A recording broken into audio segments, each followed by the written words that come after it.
بسم الله الرحمن الرحيم. sidaan markii dhaweyd sheegay dhaartii madaxweyne ku-xigeenka qodobka 129 ee dastuurka Jamhuuriyadda Soomaaliland oo sheegaya dhaarta dastuuriga ayaa lagu dhaarinayaa madaxweynaha Jamhuuriyadda Soomaaliland sida ay dhaartu u dhigan tahay ayaanu iga akhriyaa anigoo ah gudoomiyihii maxkamadda sare iyo maxkamadda dastuuriga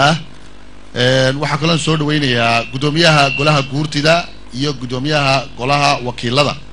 oo baarlamaankiya inay marsadayna la joogaan iyagoo mudan waxaan ilaahay ugu dhaartay inaan u noqonayo daacad diinta islaamka dalkayga Somaliland dadkiisana ku maamulayo sinaan يا عدالة انت عن حلك هايو بالله التوفيق السلام عليكم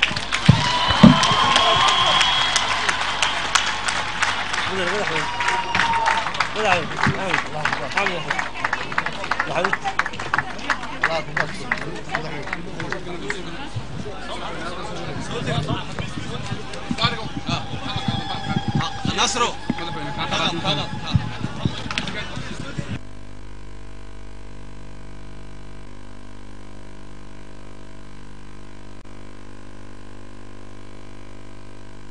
imika madaxweynaha hadda la dhaariyay oo ah madaxweynaha Soomaaliland